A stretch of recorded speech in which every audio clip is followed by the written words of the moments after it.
Good afternoon, everybody. Welcome to this town hall for the Vermont State School Nurses.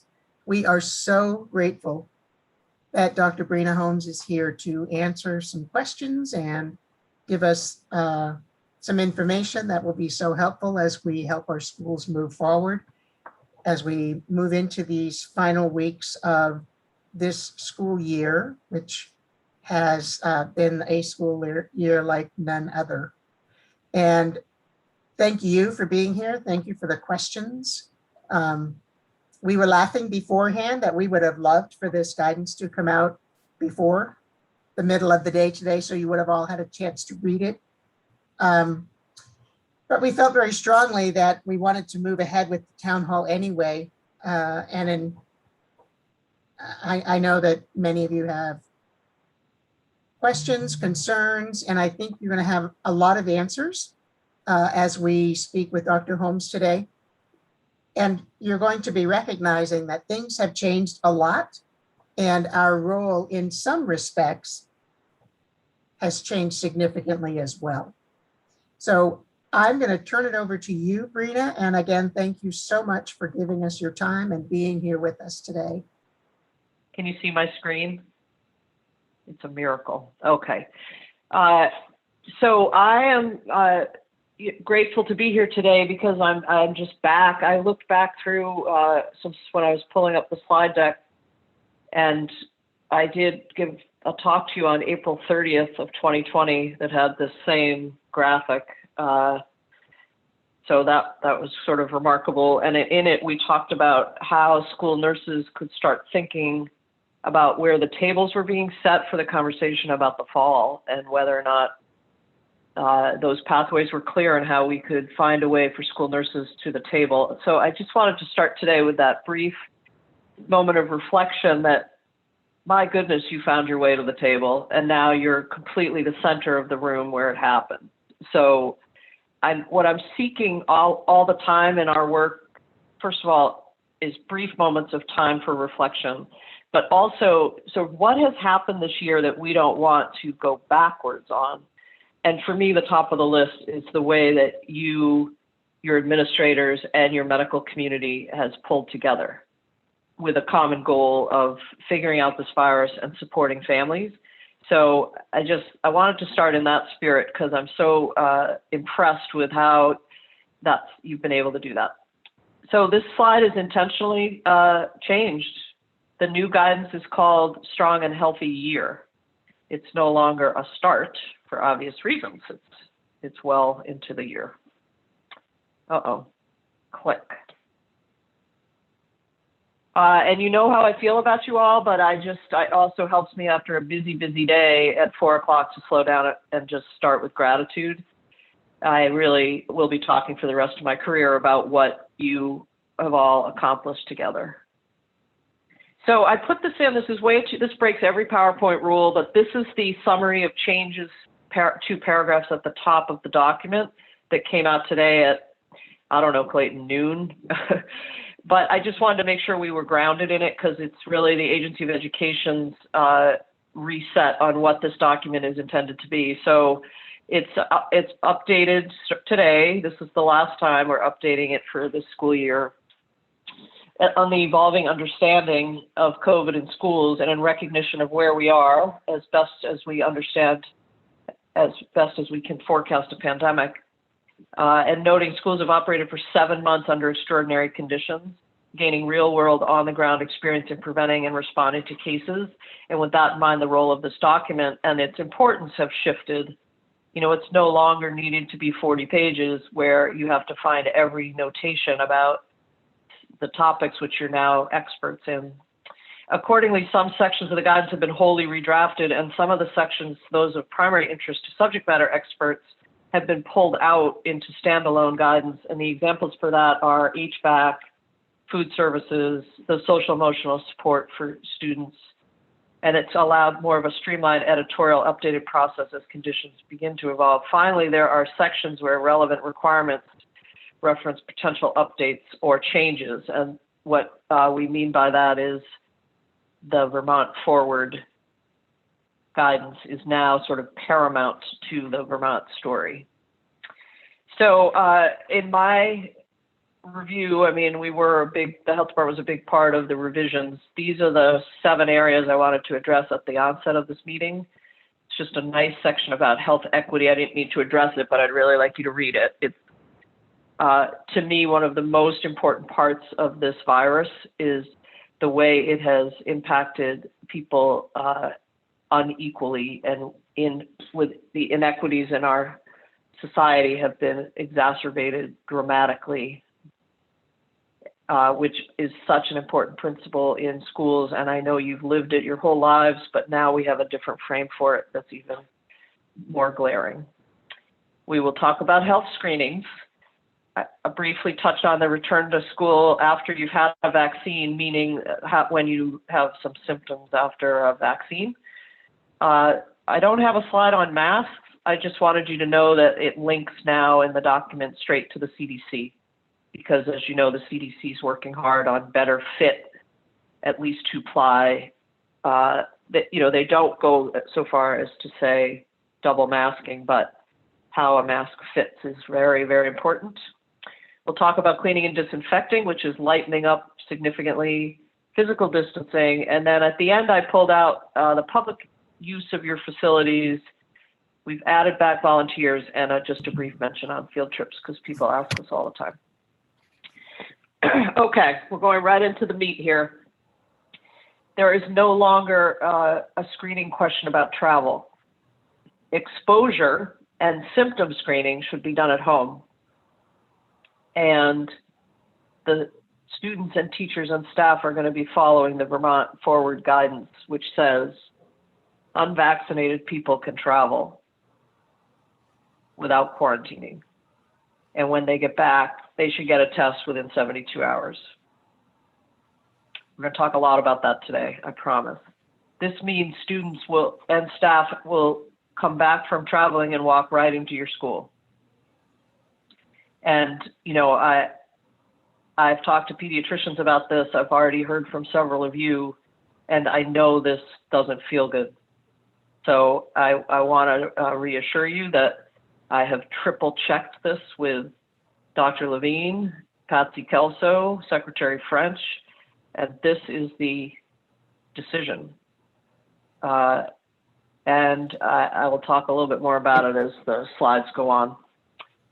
Temperature checks have been removed, and that's data-driven. It's only 20% of pediatric cases have fever, so it's turned out to be a metric that isn't at the top of the list. However, I'm very aware, and many of you have told me, that stopping and checking in with students and check it while you're checking temperature has actually been a really nice value add of your work experience, and it's great for kids, and I really support that. So I want you to feel some leadership opportunity here, that you and your districts can make your own decision about whether you keep them. But in the document, they are no longer required. So if you're a student or a teacher or a staff and you get a vaccine and you don't feel well after, you need to stay home, because there's no sort of clinical decision-making in non-medical people, whether that's COVID symptoms or the vaccine. But if you're a healthcare professional like yourselves, you follow CDC guidance and you actually can self-attest that you believe your symptoms post-vaccine are related to the vaccine, because there is a pretty subtle but important difference between how you feel as a vaccine reaction and how you feel if you have symptoms of COVID. So I thought that was important to include, and maybe you've already grappled with that. Cleaning and disinfecting. So best part for me is how much epidemiologic data we now have that this virus does not transmit very much on surfaces. It's really not a route for the spread, and the principal mode by which this virus spreads is respiratory. So cleaning surfaces is soap and water. You don't have to disinfect in most circumstances. And when you focus on the high-touch surfaces, you can continue to also use soap. So this gets us back to basic infectious disease principles. The section in the guidance is longer than this, but I pulled these 2 bullets out as highlights. Physical distancing. This was the hot topic for months and months, both nationally and in Vermont. And the scientific decision has been made that all students can be 3 feet apart, regardless of their age or grade level. Adults and staff within the school should maintain 6 feet from each other. Teachers and staff should stay 6 feet from students. However, and these first 2 bullets are in the old guidance, they're restated. When teachers and staff need to be with a student for guidance, one-on-one, some clarification or assistance, I think many have already made these accommodations, but just a reminder that there are ways to stand side by side rather than face to face and shorten up that 6 feet distance. I put it in yellow that all students may be 3 feet apart now. When eating, however, as you know, the elementary school kids are 3 feet apart en masse, but we're requiring 6 feet of distance for grades 7 through 12 when you're unmasked. And there's a little bit more about that in the supplemental food section. And then based on Vermont's experience to date, and many of you know this from your contact tracing work or your helping with line lists, mixing classes for educational purposes has not proven to be put anybody at higher risk as long as the other mitigation is in place. So that early effort to pod and cohort is not as important as we thought it was. But the key there is attendance. So if you're going to have multiple groups mixing various times throughout the day, knowing who's where, as you well know, is the key to contact tracing. A couple other areas of interest. The public may use school grounds. Please, please be a spokesperson in your school for allowing this to be true, because I know most of you know that the school grounds and the school buildings are paramount to summer programming for our children and youth. And last year, there was so much uncertainty and so many schools did not allow their use that we had summer programs close. And we tried to get out ahead of this in terms of the calendar. And this actually was released last week by the Agency of Education ahead of this guidance. I'm not sure if it's in everyone's hands that makes these decisions, and I'd really love your help. And then it stays the same that visitors are not permitted, with the exception of things like licensors, fire inspectors. But the new part is volunteers are allowed if they're vaccinated or have had COVID within the CDC criteria. And that's important. That's been a big piece of feedback from schools. I hope you agree that there are volunteer opportunities that really enrich our students' lives, and allowing them back in the building is important. And then just 2 more things. So we get asked about field trips all the time. So field trips have always been allowed as long as you can maintain the other health guidance. And we really support outdoor field trips. But while indoor are not preferred, but if you can figure it out with the buses and wherever you're going, and not mixing students from other pods is not, we just said you can mix pods, but what this means is, you don't want 2 different school districts and kids from several different geographic regions all going to the Monshire Museum at the same time. What's new is that students may participate in organized visits to schools they'll be attending next year. And all of this is reflective of your great questions. This is primarily 8th graders going to visit high school. And because it's really important for the social, emotional, and educational needs of students, this is allowable with the right parameters. And we've also added back community service, again, if it's set up with the right masking and distance. Okay, I'm going to dive into the questions that have come so far, and then open it up because I can see the chat is active as well. So let me try to see your faces, or at least some. Oops. Oh, shoot. Oh, dear. Going back. I want to see some people because it's lonely here. Okay. So what on earth just happened here? Well, I will tell you this. There is a graph of how many people are in this country or around the world are vaccinated, and what's the risk to unvaccinated people. And the most compelling study was in Israel, and it showed that when you get to 50% of the population being vaccinated, the virus falls down to what they call an endemic level, where it's just the background that we're expecting we're going to have COVID for years and years and years. So the calculus and the governor's decision that we can now travel without quarantine is based on a mixture of that science, that more and more people are vaccinated every day, and that travel is no longer the red zone feeling we had last fall or spring. And honestly, if we're being balanced here, other states have better containment of COVID than we do. So they're staying in Vermont is no longer as protective as it was for this whole year. So now, that being said, I hear you, and I have talked to all of my pediatric colleagues and many of you in the last few days that this doesn't feel good. So I just want to note that. The second thing that comes up all the time is, what on earth is your role or your school? Are we policing this? Are you back? Remember the few weeks where you were asking if students had gathered?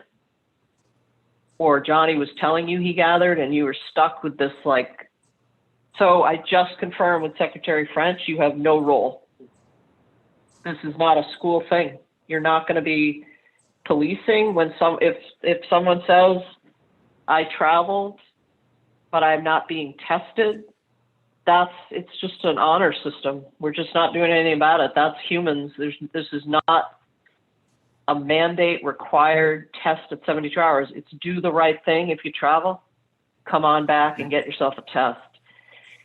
72 hours is just a weird pick of like, it takes you a couple of days as a human to come back, get on the website, sign up and get the test.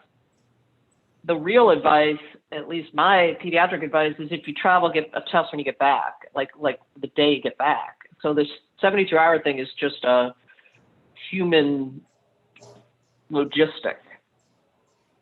So it's really a shift, and you're going to be people are going to be moving about. Now, the irony of all this, at least from where I sit, is the CDC still says, but don't travel.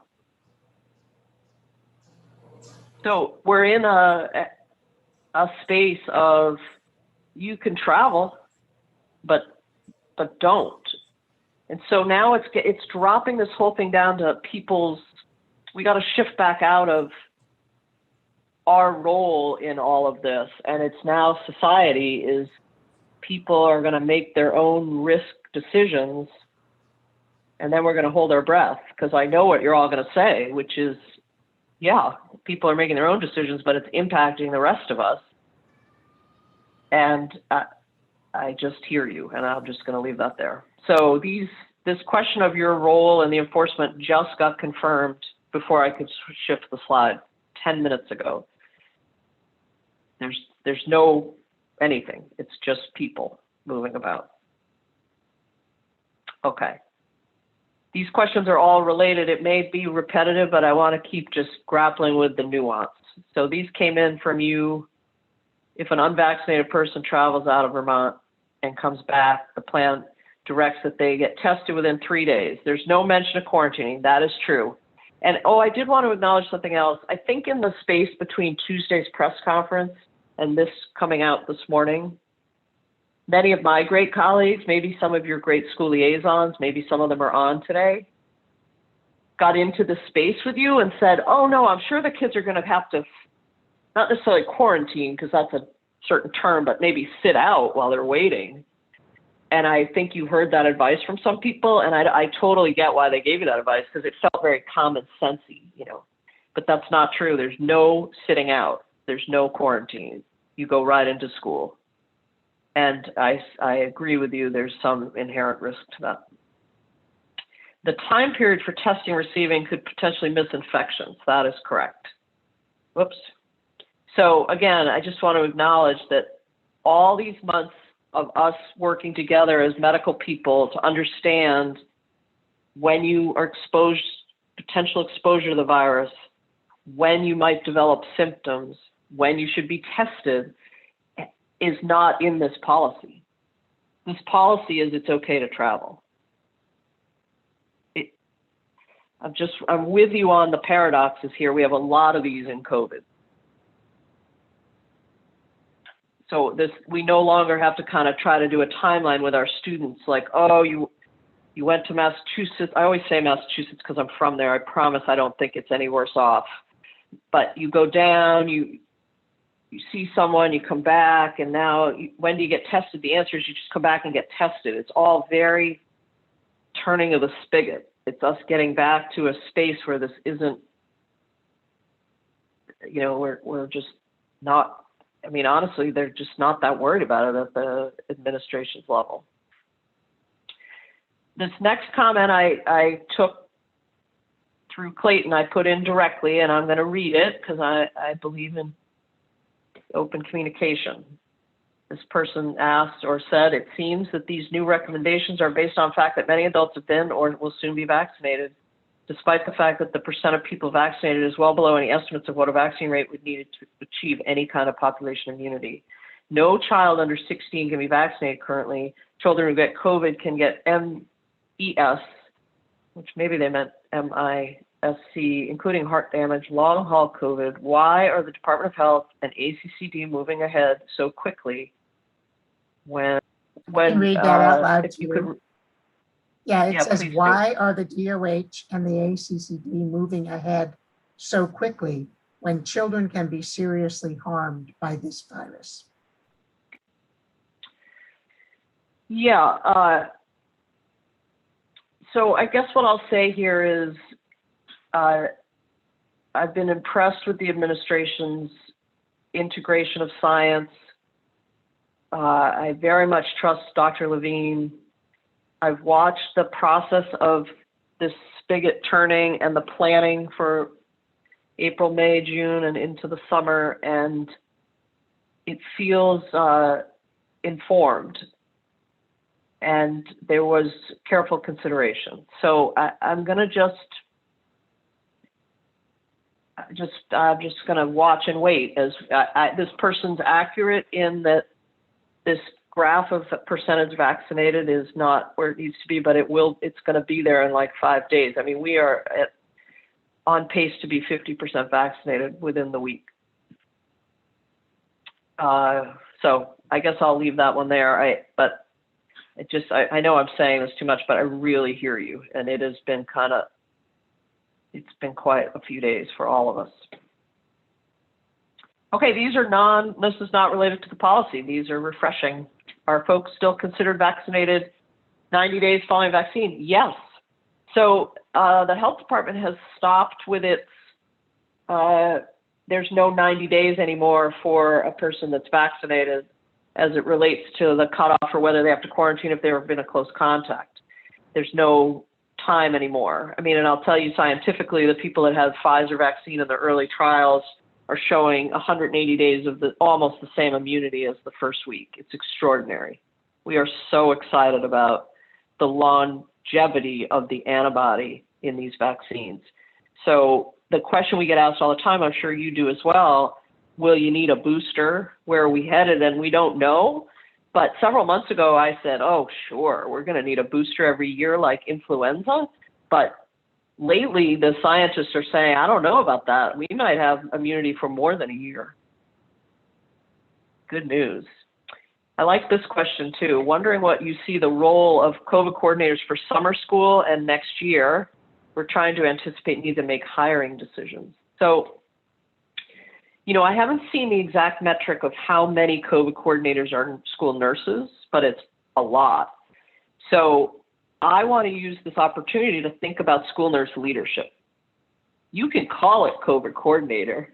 You can call it something else. But the idea that we have someone in the building that quickly became the right arm of the administration is what I want to maintain.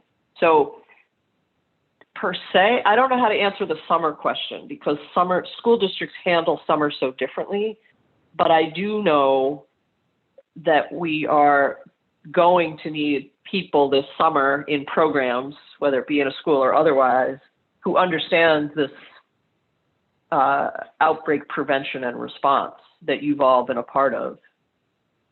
So the answer is yes from where I sit, and I would very much like to have a school nurse leader when we enter the fall in all of your districts. Now, is there still going to be a role for COVID coordination per se as it relates to what you've all done this year? It's going to be a very different role, because it's not clear to me we're going to be contact tracing in the fall, right? Because when we get down, and I have a lot of hopes that 12 and up children are going to be vaccinated this summer, and then it will be a longer time for the children under 12, maybe early 2022.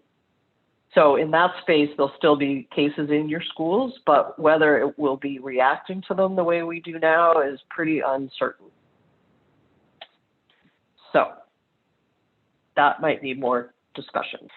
Okay, now this is the complex part of the presentation. When we turn off this and Clayton takes over, people returning from travel don't need to quarantine after they return, just need to COVID test.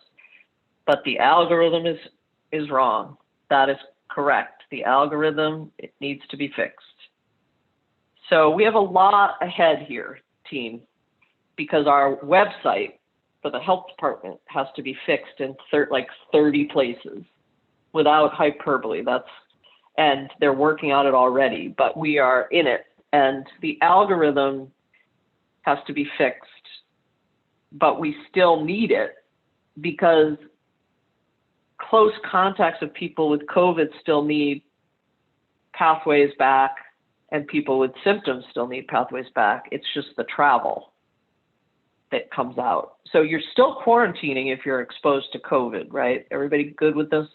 And I want to get some messaging. I feel like our families need to know this. Like, hold on. Do you really want, like, if your child is exposed to COVID, he's going to have to quarantine. So as a community, do we really want people to, move about? I'm hopeful that if people don't connect those two things, it's just travel that you don't quarantine, but you still quarantine when you have close contact. Okay. Oh, you advanced. Oh, Clayton, jeez. Okay, overnight field trips. If you do not mix pods, is it possible to sleep unmasked overnight inside a building?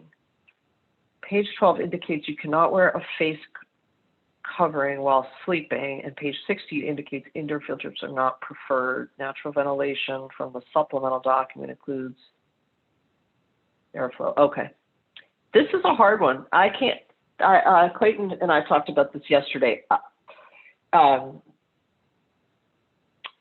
think there are some ways people could march through the right planning to get this done, but my personal belief is why? I mean, how important is this activity that you would have to develop the contortion of how are you going to get parental permission, get kids into a space, and then get the ventilation adequate as in the guidance.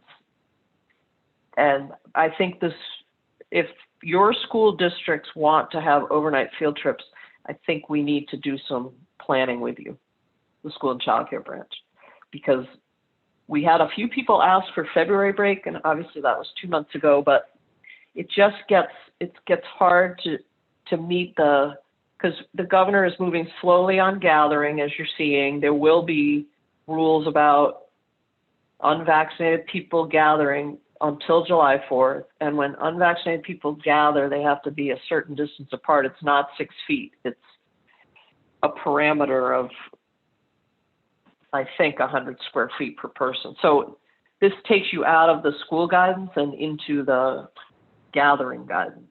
And then we'll have to so if this person wants to reach out to me directly, I can try to help. Oh, I'm not advancing anymore.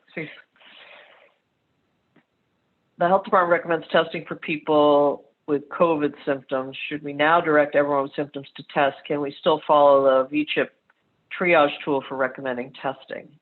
Yeah, great question. I mean, I hope the triage tool says, I think it says everyone with symptoms should be considered for testing. And then anyone who's been in close contact should be tested, and we'll take out the travel. But yes, I love testing. I don't know why we don't do more testing. It's so simple, it's so easy, it's free, and kids are tolerating it beautifully. So, and if you hear otherwise, I mean, that we talked so much about this in the beginning. It was so hard to get a anterior nares test. So we've come so far. Yeah, more testing. So Dr. Holmes, I Hope that think answers the the question. impetus of this question was basically, it just said any symptoms. And so it's just saying, follow the algorithm. If someone has symptoms, you wouldn't, if you had just sniffles, go get a test. You could use the algorithm for that student to go get a test, right? Yes.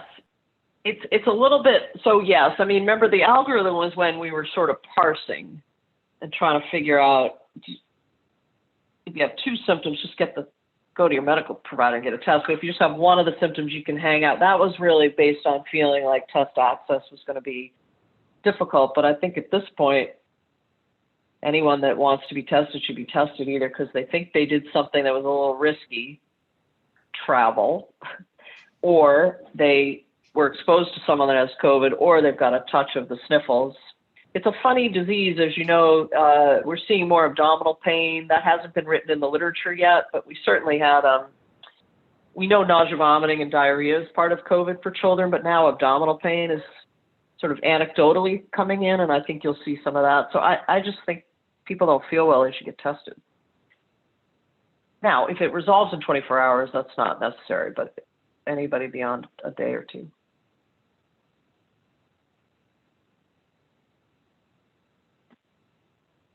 I think we answered that one.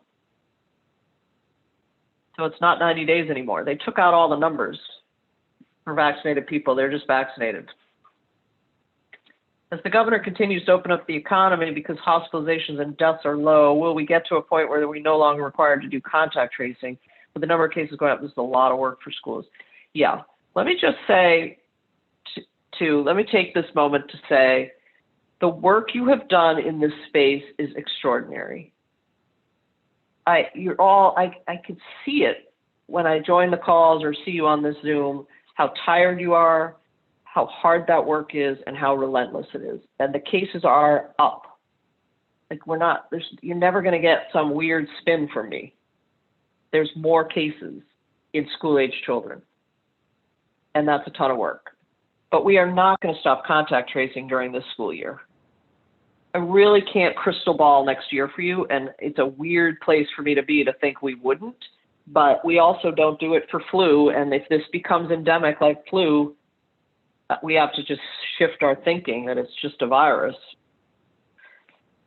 So I really want to hear from you about the burden on you, though, because our epidemiology team is exhausted as well, our outbreak teams, and hospitalization and deaths are down, but contact tracing is still booming. So ongoing need to have a good dialogue, open dialogue between us about what this is like for you. And because it will help, there are some policies coming about it. I mean, I'm going to just hopefully meet with you several times between now and June and just keep talking about the same stuff, which is, what is happening as we shift into this place where this virus is just here to stay, but not life-threatening. And that's this set point of all this, if everyone, I mean, the vaccination rates in Vermont are extraordinary, and the hesitancy is very low, very low. And that part is interesting to me from reading the Boston Globe again, because my kids live in Boston. They have 40% of people who aren't sure they want the vaccine down there. And up here, it's like 80% of people said they'd take it right now. Okay, keep going, Clayton. I'm editorializing. You can tell okay. Suggestion on how to serve lunch in a classroom with 6 feet, but 3 feet all day long, no cafeteria. Okay, I don't have these logistical answers, and I'm aware of them. I know that the Secretary of Education and others, and Soph and I sit on a thing on Friday afternoons at 1:30. It's called the Secretary's Advisory Group. And I imagine tomorrow is going to be a lot about this implementation. if you can't get kids 6 feet apart to eat, then you can't put more kids in the building. It's that simple. But there are creative solutions, and it involves outdoor spaces or rotation of, and you know your building best, but I'm proud of Vermont that it's not a mandate to have everyone in person. You know that, right? It's just a strong recommendation. So your superintendents are going to be in massive decision-making mode right now about how many kids to bring back and how to do it within these parameters. So be at that table and remind people 6 feet for eating, and then put them outside. We could eat outside today, right? I mean, weather. Okay. Dr. Holmes, if I could just add one thing. So the physical distancing on page 14 of the actual document talks about 6 feet distance for students, say grades 7 to 12. But the food service guidance, if you link to that one, which is in the Strong and Healthy Year guidance, it says, because students will be removing their masks to eat, it is critical to maintain 3 feet of distance for pre-K to 6 and 6 feet of distance for grades 7 to 12. So that might be an additional help for folks that are trying to make that argument one way or the other, because that linked document is part of this document. And it says critical in that one where it doesn't say in the Strong and Healthy Year document. That's super helpful, Clayton. Yeah, whatever you guys need for sort of backup, I know that there's a lot of interpretation despite these, what our intention is always clarity, but it's not always achieved. Environmental service team no longer required to disinfect. There is now guidance to not use any wide area spraying on surfaces to disinfect. Yes, that is true. So this did come up a few days ago. I want to make sure I say something correctly though about, again, I believe, so we've set a lower bar for cleaning and disinfecting based on science, but schools still have their own approaches. And I'm aware that there are teams of people who have routines about how to move about the building and get it safe for you guys and your students. And so I don't really love the idea that someone's going to bomb into a meeting and say, you don't have to do any of this anymore. It's gradual, and it's an observation that you have more wiggle now, but it doesn't mean you jettison everything that's been built so beautifully. And I should have said this at the beginning, because I know you don't feel this right now, but the Vermont school in-person learning is going to be a COVID success story. When all the data is analyzed about the school transmission, it is going to be some of the lowest. It's going to be lower than the studies that led us to think it was going to be all right. So we're going to publish it. I know that's not that interesting right now because you're exhausted, but being part of something that was this successful is going to be part of your professional legacy. So I think whatever everybody's doing is working. So that's just a Breena thing. But I also know it's onerous, so drop it down if you want to in the context of this new information about fomites. That's what they call them, the surface transmission. But do it in a team-based way with the people that are doing the work. And they have access to the environmental health team at the health department as well if they need more clarity.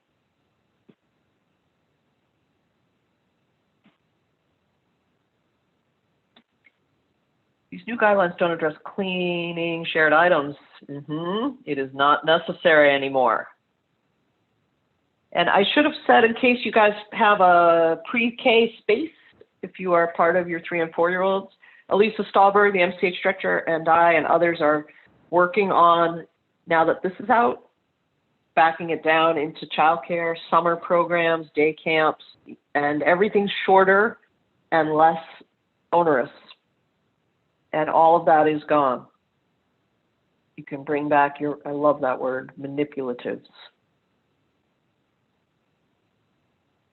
Now, again, because you're my science friends, that doesn't mean that you want to just go back to like wet stuffed animals. There is so this might be a good time for me to remind you that kids have been really healthy this year in the absence of going to school sick and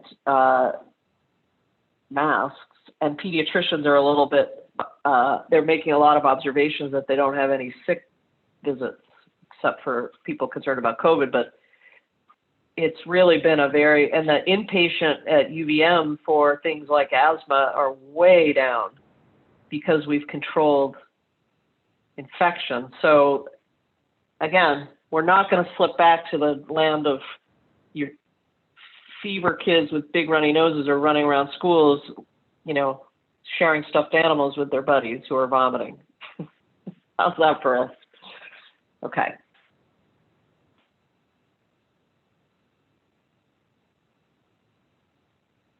Volunteer natural immunity with positive tests within 90 days. So natural immunity is defined by the CDC. It's, you've had COVID and you're well, there's the 3 criteria. You have to be 10 days from your symptom onset, fever-free, and feeling better, and then you're free to volunteer. And how long that immunity lasts does not, it has the 90 days, whereas the vaccine does not. So we're only considered protected from COVID if you've had the virus for 90. That may change, but that's where it is right now. And you can't be tested again during those 90 days. You know that, right? The PCR is likely to still be positive, so you can't sort of clear with a test. You clear with symptoms resolution. I like this sort of shorthand. Oops. Okay. This is a very interesting. How do we know people are getting tested? We don't. So that's really important. And I said that at the beginning. This is not required. You should get tested. Is testing 72 hours upon return required or recommended? It's recommended. Travel from Friday to Sunday, testing on Sunday doesn't seem useful. So I agree. I mean, no, I don't agree. I hear you. After everything we have taught ourselves and each other about how this virus functions, but it's really it's one step towards saying you don't have to do anything. So that, yeah. I mean, I guess what I'll say, if you want to have Bill and Ben on to answer these, they will tell you what they think. But I'm still I am straddling a world that's I'm just aware of. Can schools still make up their own guidance requirement for testing before we let students back in after travel? That's a very interesting question that I've been dealing with colleges today. So let me answer it by not answering it. Colleges are working with their own legal teams and their own policies because many colleges are private. So if you're a private college, you can require anything you want. And maybe you've seen this in the news. Many colleges and universities are going to require vaccination for return, not recommend. Like truly, you can't come, and that's legally allowed. But public universities are going to have a different space, and public schools have a different space. So I'm not the educator on the call. I'm going to go out on a limb by saying I don't think you can require this because it's a recommended public health recommendation. So for you to be stricter than that as a school district would have some discordance with your right to free educate, free and equitable, right? Okay. Anytime, I always remember this is recorded too. Anytime please don't cut out and soundbite me because I'm telling you that's not my domain. It is not up to me to tell a school if they're allowed to go above and beyond public health. So that's a Dan French question. Breena, I was just going to say the same thing, that anything related to can my superintendent do this or can our school do that? That is an agency of education question. And we as school nurses and COVID coordinators can remind our school leadership of that. Great. That's important because I'm sure the superintendents, I think they meet Thursdays with Dan French. So is our algorithm that the pediatricians are using with the school nurse for sick kids still the same? Is it changing? It just has ever so slight edits to take out the word travel. That's all. But you still have to follow it if you're exposed, and you follow it if you have symptoms. Because remember up at the top, it's two things for the bifurcation. Have you been exposed or traveled? So it feels like we are able to say for a year now, kids are not super spreaders, which was a valuable argument for keeping schools open, increasing in-person learning. It doesn't really feel that way now. Are more kids transmitting COVID in Vermont, or does it just feel that way because fewer adults are getting COVID? First of all, just the title of this slide, curiosity. More kids are getting COVID. But it's not clear. So this is what I know to date. There's not more in-school transmission. So that's good news. But there's still plenty of school-age kids with COVID. So where are they getting it? And they are getting it from each other, which wasn't so much the way we were noting it in the fall. So three things could be happening, all hypotheses. There are variants. Variants are here, and variants are more transmissible. Kids are gathering. And my observation in March was it wasn't time to go outside yet, but we were gathering. And then the third is that parents, like all of us who parent, were balancing their child's mental, social, emotional health and the risk of contracting COVID, and they made some decisions about the way their kids were moving about. And you guys have your own hypothesis from living it every day, but it really feels to me like we couldn't get outside yet, but there was just a scooch of relaxation at the same time the variants hit. And those three factors were a perfect storm.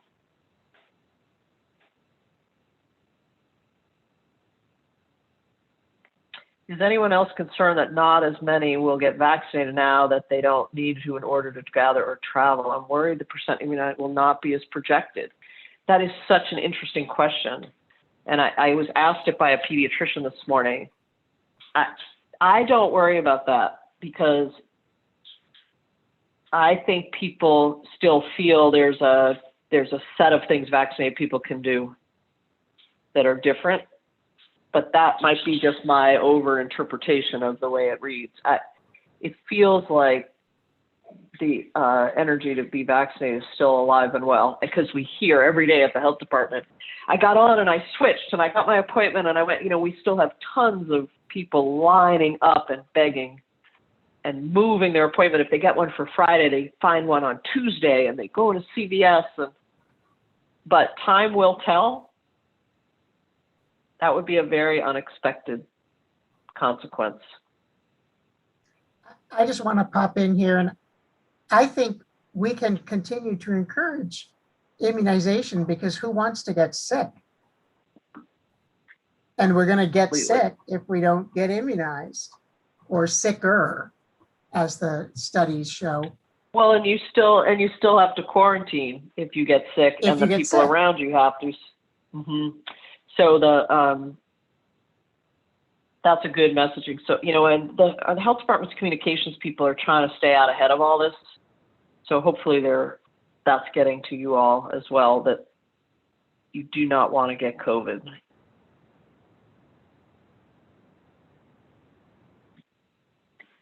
If this new travel guidance creates more contact tracing in schools, will there be any consideration of having those who travel quarantine until their 3-day tests come back? Yes. Oh, I'm so glad you asked this. I meant to say at the beginning, nothing in COVID is static or forever. Remember I used to show that slide at the beginning? It was like, please know that what I say today might change tomorrow. I will tell you, my pediatric colleagues are writing letters right now. And I think this will be tracked very closely.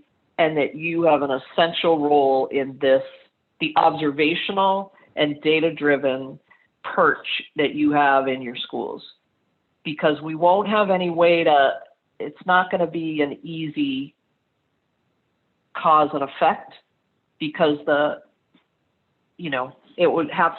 when the health department calls someone that has COVID, they're going to have to find out they traveled, and then we're going to have to figure out they didn't get the test. Or, that part's a little too detailed. So you're going to have to help us with what you're observing. And I'd like to think and I know we're the kind of state where we're going to bring in new information and wonder if something needs to be revised. If this new travel guidance creates more, I already read that, right? Should we recommend testing for any student with abdominal pain? Okay, so now I just stepped right into it. I think you can leave that up to the pediatric medical homes for now, as the growing body of research around abdominal pain as a symptom is become into the consciousness of your pediatric colleagues. I don't think you need to be doing that, especially I am a school health person, and abdominal pain is super common. And I would argue at this point in the pandemic that many students experience abdominal pain from the sheer stress of this year. And I would not want to get into some clinical decision making about that. I think that's for pediatricians to decide with you, of course. Yeah, before you go to the chat box, though, this is one that I do think other people may have a question about. The question about anyone with symptoms should be tested. There are a lot of families that just resist it for whatever their reason is for not wanting their child to get tested. And this particular school expects a doctor's differential diagnosis or a negative test if they have multiple symptoms. Sounds like that's based on the algorithm. We do not for only one symptom for less than 24 hours. So I think in the long run, it's again another question about the algorithm. What do we do? And I think you've said that that's changing, but for now, what do we do?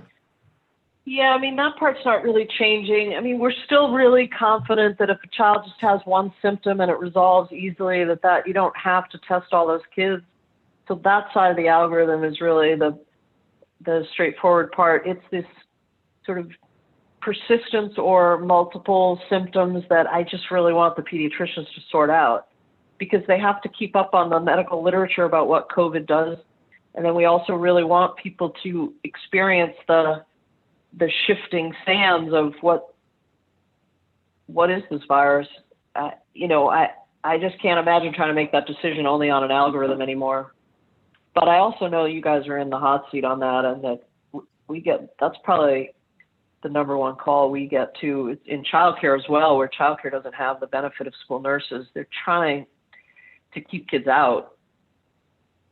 And I really, really support you to keep kids out. I think that's the part that it's heartbreaking. Families don't have resources. There's no way to care for kids, but we can't put that on you. And I wouldn't want you to think you had to let some kids sneak in with some symptoms just because we can't get them a test or get them cleared, as we say. And they can't, well, the little guys are 3 feet and that's working fine. But just because we said you can be 3 feet as a 7th through 12th grader doesn't mean we want them to be congregating. And we decided to leave the stuff about entry into the building too at the beginning of the day, and kind of that everybody slow down and don't cluster and don't congregate. So yes. And we allowed food in the classroom, not individually wrapped. This was discussed and I don't remember the resolution. So if someone wants to dig into the food service link, we did address it. I can't remember. Are adults allowed to eat in their classroom at the same time as the students? Yeah, unmasked, 6 feet. So maybe currently that's not happening? I think it can. Our school is still, yep, we did that one. Yep, keep moving one way. There's the food. So a student refuses a test, is currently 3 days into 14-day quarantine. Does this now mean on the 14th he cannot quarantine anymore? I also had a student returning on Sunday from a trip, so they can both come back on Monday. I'm not sure I understand, but if somebody's been told to quarantine, which now will be just because they were in contact with someone with COVID, right? The only people quarantining now are close contacts. They can test out at 7 or they can stay home 14. But the traveler doesn't quarantine at all. Hi, Breena. It's Kelly Coda. I asked that question, and it's related to travel. So I have somebody who is 3 days into a 14-day quarantine after travel. So they returned 4 days ago. They were refusing to get a COVID test. And I'm sorry, I miswrote that. Not on the 14th, on Monday, the 13th or 12th, I meant. So does that mean on Monday, the 12th? Yeah, I hear you. Can come back?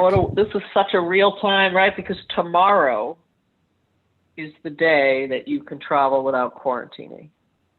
So he already traveled, so I'm going to say no. He has to abide by the rules when he traveled. Right? I mean, this is a real-time Breena, but you can travel tomorrow. He traveled last week. But I can, if you want me, I can try to take that one up. I mean, that's a common sense one to me. He traveled when the rule was, right? Breena, oh, can hi, you hear Kat. me? Yeah, do you have an answer to that? Yeah, I actually had Hi. a similar question for the epidemiology team. And they stated that anyone that traveled prior to Friday has to follow the old guidance. Phew. Okay. No, I like definitive because Kelly, that puts you in a, us against them. But Johnny got to come right to school, and this is going to take some significant messaging that the governor changed the rule on April 9th. That's all. And just you can truly say the governor. I don't want you to think, because you can see that this guidance reflects Vermont forward. It even says it. We don't even address travel in the school document anymore. So I just want to make sure people don't feel that it's some reflection of a school health team or school nurses. This is Vermont forward. And that link, it's not even ACCD anymore. I don't know if you guys got all engaged with the ACCD, which is a big part of these kind of gathering and travel, but now it's all hubbed up in the Vermont forward graphic, and pathway. Thanks for unmuting. That's much more clear. And thanks for being here, Kat. So let me just jump in here. In the future, would you raise your hand using the raise hand feature at the bottom? And I'll call on you and Clayton can unmute you, or I'll ask you to unmute so we can have that dialogue to get the information a little clearer. Do you want me to go back to the chat, Clayton? What's going on? So can you see the next slide? New question. I think so. Oh, yes. Yes, guidance states all students must be spaced a minimum of 3 feet apart to the extent possible. Does this mean not required? If more students want to return in person, can we allow them to return? Okay, we knew this would come up. Yeah, so the science is 3 feet. So let's keep them 3 feet. I think the term "to the extent possible" is some sort of language about intermittent less than 3 and then back to 3, or it's not my favorite clause in the document. So let's be strength-based here. I assume everyone's going to read this and keep everyone's 3 feet apart. But if you find yourself in a circumstance where there's something going on that you're not comfortable with, then we need to continue the dialogue of what the interpretation is important as we implement. And I don't want kids closer than 3 feet, 7 through 12 in particular. And the scientists would back you up on that. So let's see what happens. This required word is really dropped away, except for masks. Everything else is really just good old-fashioned guidance. People who have had COVID, as it relates to really any physical activity, not just athletics, so including PE. And the burden is on the medical home. So the algorithm is clear that if a kid has COVID, after a certain amount of time, go see your doctor. And then we have a problem in Vermont, which is some doctors are saying, this is hooey, just go back to the field. Some doctors are saying, you have to do 7 days graduated return to play when you're 4, which is not the algorithm. The algorithm is 12 and under. Do not do that. And all we've learned from the last 6 weeks is we need more team-based care. We need our amazing school liaisons to convene meetings between school nurses, COVID coordinators, and medical professionals to say, how do you want to handle this thing? But the intention was never to have school nurses have to sign off on graduated return to play. And it was never to put the burden on the school that the paperwork, had to be yours. But we didn't think it was no responsibility. We just thought that a community could figure out how do you want to communicate about this. We got 4 athletes. They're going to do the graduated return to play on Saturday and on 2 days when they're not in school because it's hybrid. And so really the kids themselves should be following it with some help from parents. And then eventually someone should tell the school that the 7 days are up and the kid can go back. I think we got all screwed up with the forms, which were meant to be just templates if they were helpful, but people thought they were some sort of regulatory thing and they had to be signed off. And so if you're still having trouble with it, I'm going to ask you to just slow down. Ask for a meeting with the community docs and get your school liaison involved. Even though your school liaisons are super busy, they will take half an hour to just convene the right people to say, when kids have COVID in this community, how do they get back on the field or back to PE? Because it's really on the parents and the students. And it's really, there are some communities who figure this out in 5 minutes and we never hear from them. And then there are other communities where truly the doctors are dinguses. That I could say that because they're my colleagues and they're confused by it. And we didn't have the 3-year diligence we had for concussion. And many of you know, it took 3 years to get a return to play, return to learn, and we had 75 meetings, and this is COVID, we don't have it. We found out there's a risk of myocarditis. The pediatric cardiologist said you should do this. It's pretty stringent. But it's not my place to tell a cardiologist that that's too much. It's COVID. So please be in touch. I know it's hard. Sarah There we go. Gary has a question. Sarah, go ahead and unmute yourself and pose your question. Thanks, Sophie. Dr. Holmes, I just have a quick question. I work at an independent boarding school. So we have not let our boarders leave at all, right? And now that they can leave starting tomorrow, right? Their families are all excited. So we've been super cautious about 7 days of quarantine, testing. We've done so much quarantine that now we've said, you can't leave because I'm not quarantining you anymore. So, and because their dorms are their homes, right? Often, if they're in their hallway with their 5 kids, they don't wear a mask. I'm inclined to say, I still want the 7 days in the quarantine because we have had 4 positive cases and close contact 25 kids quarantining was immense work. So just kind of your thoughts about that.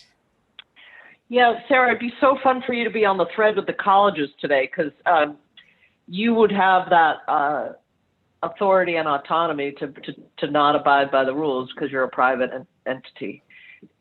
I guess that's all I'll say. I want to put a lot of confidence in the policy because I want it to work so bad and I want all of these other great colleagues on the phone to feel good about this.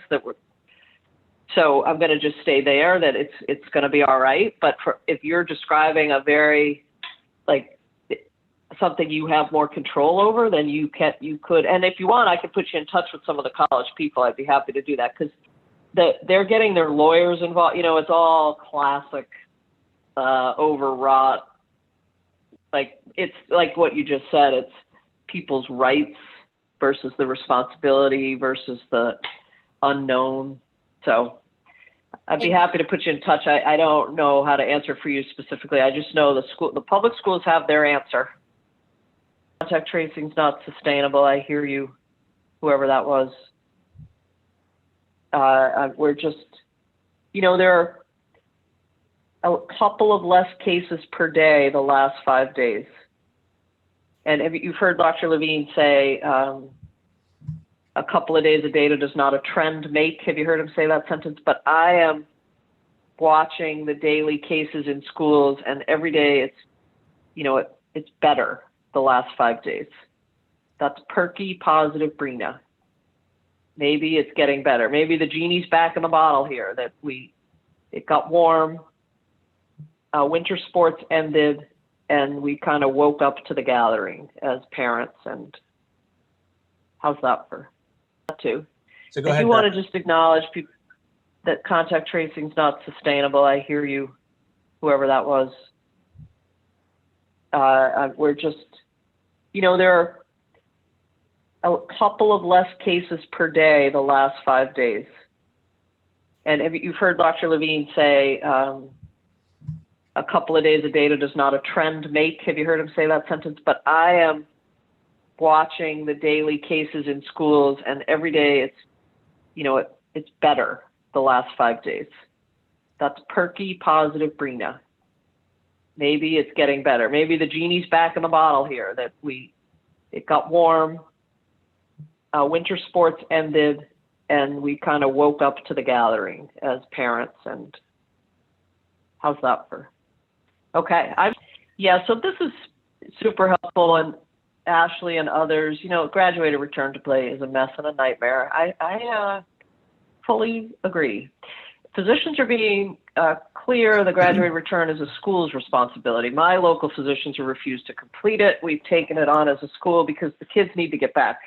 Completely agree. So that's a bummer. And again, relational, I would like to help you with that, Ashley and others. I feel like, come on, put the kid in the center of this conversation. How do we get him back or her to PE or athletics? And it's not that hard. It's not that hard. And I'm so sad. And I guess what I want to do to put the right energy around it is, if some among you have had a very smooth experience with your community, let's highlight that and figure out why. Why did it work? Because, there are many, many physicians who are questioning this protocol. So that's okay. But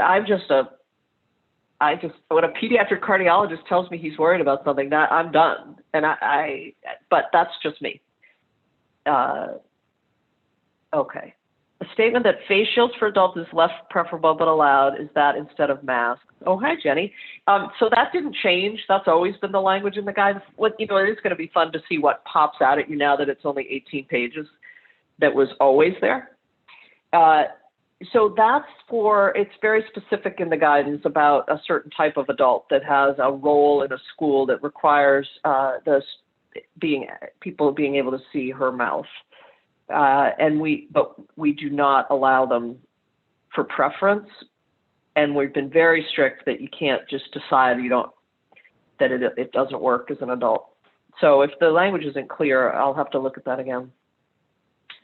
How will contact tracing change? Will the state personnel be available during vacation? Okay, I don't know the answer to that. I'll write that one down. This came up over Christmas, and I feel like we still found you guys during the holiday. Oh, Becca has an answer. The answer is yes. They are there. They will be there. I know because I've lived it. They are there. Well, I think the question though is, will it get the school personnel off the hook though? Because we still need schools to help us with line lists, even if you're on vacation. So the answer to that is, you are not off the hook as a COVID coordinator for line listing and contact tracing when infectious in school. Yeah, not yet. And your administrators that are helping you with that process, teachers that you're interviewing, they all get a phone call as well. You're not alone in it. Okay. It's a community effort.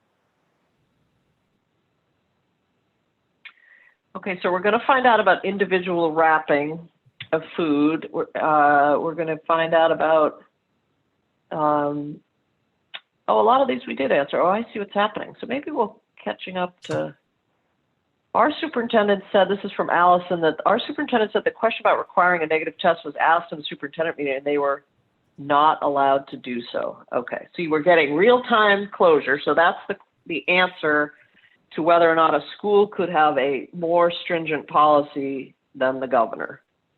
The answer is no. And then I answered Kelly's question. Breena, did you answer Yes, the my question? super, I see, Go ahead.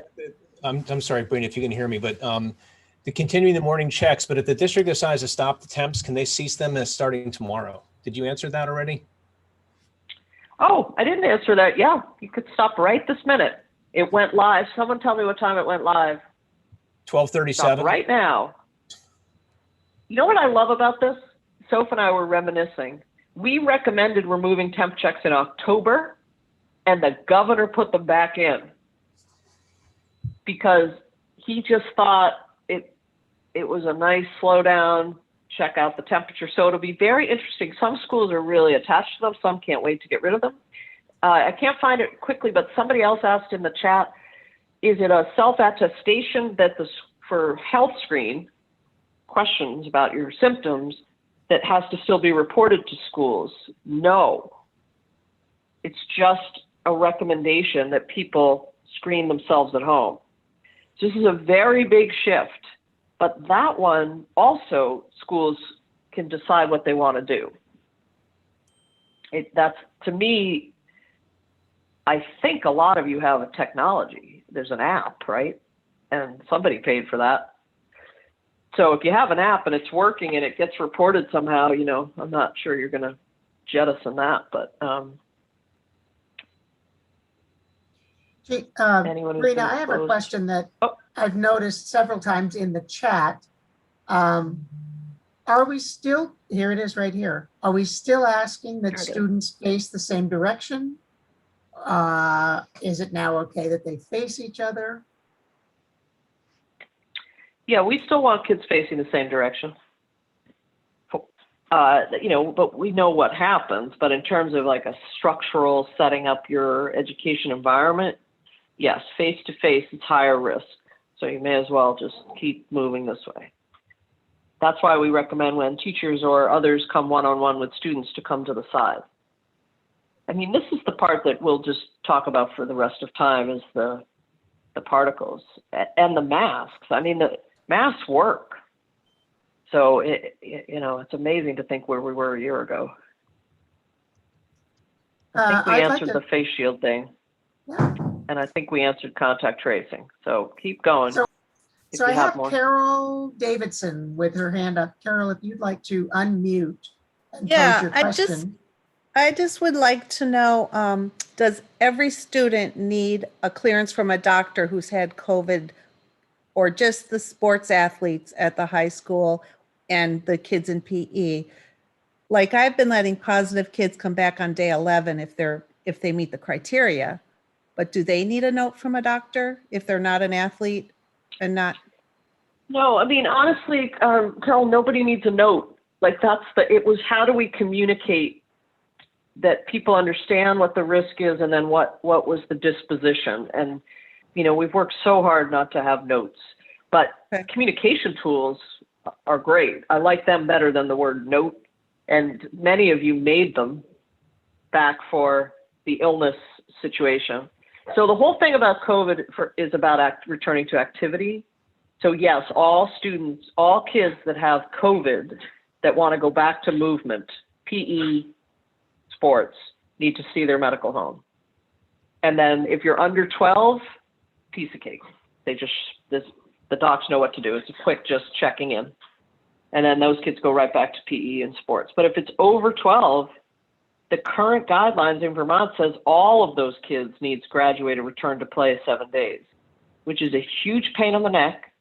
It's considered overkill by some, but not our experts. So I'm just lockstep with Jonathan Flyer. And we wondered if he should come on one of these calls, but I don't, you know, he's not going to say anything different. He's reading the studies. He wants it to be different. Maybe 5 months from now, we'll say, oh no, it's only the kids who are moderately ill or hospitalized. But right now he's saying anyone over 12 that had COVID needs 7 days of running and pulse checks, and it's a lot. I'd like Like to call everything on, COVID. yeah, really. Arlene Scott, you may unmute and pose your question. Oh, thank you. I gotta let my dog in. I think I'm gonna I'm start. listening, Arlene. I gotta let my dog in. Oh, sure. Come on, pup. Come on. Oh, she's so cold. It's chilly. The sun's going down. Okay, I'm here. Well, actually, I'm going to start by apologizing because I think I missed something you said. But can you go back to the screenings? The screenings are still mandatory, but they're recommended. Please help me with this. Yeah, So, yeah. It's a big shift. We just were telling people to do it at home. Okay, now they're fighting with each other. You guys stop. right, I'm but having the a talk. screenings at home are mandatory. We're not following up on it, Arlene. So We're asking people to do the screenings at home for symptom screening and temp check. But we're trusting that they will do that. but we're we're not not- following up on it at all. Right. So, No. okay, Yeah, but if a school's already got a system for it and they don't want to get rid of the system, no one's going to come in and say, don't do that. well, But how It does isn't that, required. yeah, but we're being stricter than the state then, or public health policy? Well, so that's a good point. So stricter than the state for things like making up your own quarantine rules is Okay. very different than having a protocol that you just want to check in with people about symptoms.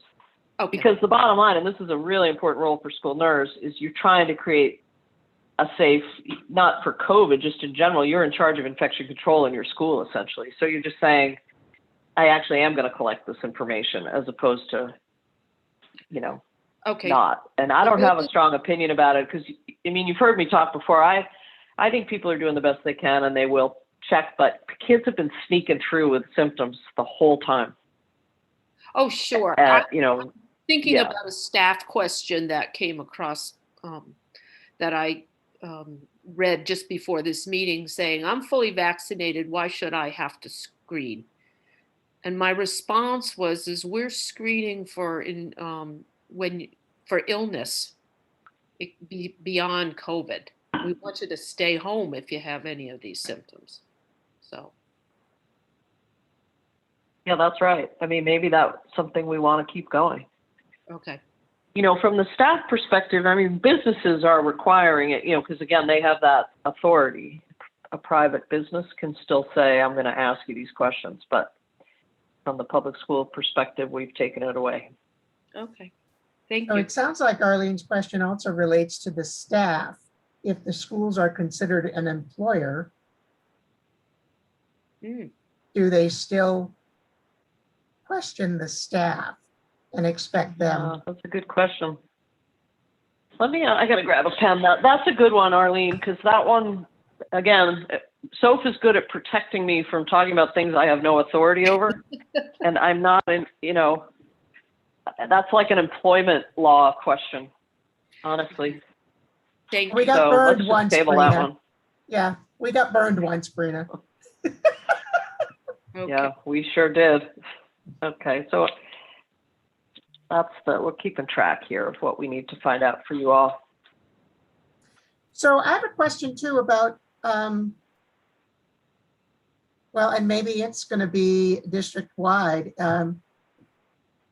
We do this health screening and we ask the kids to bring their we call it a ticket, a daily health check ticket, indicating that they're well, that the parents are saying, yep, my kid's well enough to go to school. I agree. We've had several sneak through, as the rest of the state has as well. What are your thoughts on that? Should we get rid of it? Should we continue? Should we boost I want to those think more parents about up this and go with health you. screen?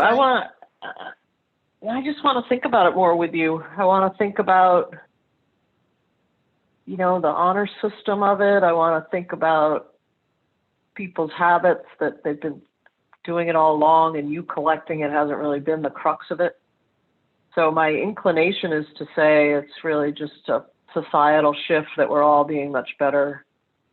And the people that aren't is not where my energy goes. I'm not like that. I think if people are, you know, and young people are complicated. I love teenagers, and if they want to play a football or hockey game, they're not going to tell anyone they can't smell or taste, you know. So, but we can still create a safe space to talk about it and keep encouraging us. You know, that's how it feels to me. It feels like it's a strength-based approach. Yeah. But I'd So rather we hear have- from you all because, like, I can be all Pollyanna. It's been a long time since I've been in direct service, you know, and I know you have different experiences where you would like to have the attestation because you feel like it's more accountability. So I can see both sides of this. I just know from the guidance perspective, you're free to make your own choices, but maybe you can learn from each other. Maybe there's kind of a community of practice that nurses will do about it that you do want to. I'm not sure. I think the temperature, I've heard such compelling stories about the sweet conversations you're having with young people during the temp check. It's pretty compelling for me to have you keep checking in every day. You know? You I think know, my I'm right AirPods there are with dying. Can you Breena. hear me? Yes, we can. I'm talking good. over you, so you probably can't hear yourself. That's I'm a with sign you of a on the good webinar when your AirPods die. So a couple of things. I think most importantly is we as school nurses recognize how relational we are, and whether we're taking a temperature or not, we can still maintain some of that relational behaviors that we've done under the guise of health checking that we can now do as good morning. I'm so glad you're here today. How was your weekend? And still promote that. Yeah, Which I'm glad you said that. It's just so beautiful. So we can be It's beautiful. upfront and honest with it. Before we shut down and before the rest of you leave, I want to make sure. Can I just wait? So sorry to interrupt, but Susanna just asked a really important question that I want to address. The last question. So Susanna's noting that if later in the day a student reports exposure, so it wouldn't be or travel, Susanna, I'll take that word out, to a teacher, or the teacher overhears them, can they call home and follow up? You said earlier, no role would it apply. I think if a student reveals that they've had contact with somebody with COVID, you're back in the game because you're the health people in the building. The same way if a student at 2 o'clock said, I have a terrible cough and I can't taste or smell, you would stop and do something about that. But what the news today is you are not in any role to police travel. That's all. But you can definitely get involved if someone's like, my dad has COVID. That's still a thing. And so is illness. And this is going to take us a while. So I'm absolutely welcome these questions. And our whole team over at the health department is expecting to hear from all of you because our brains have got to make a major shift because we've been conditioned. And we have to, and that's why the algorithm has to be fixed, and we got to figure out what travel is nothing. Thank you. I appreciate this group, and I'm so thankful that you're here and raising these questions. I'm also very aware that one part of the state goes on vacation tomorrow afternoon, and the other part of it goes on vacation the following week. So we are going to have lots and lots of questions that come up.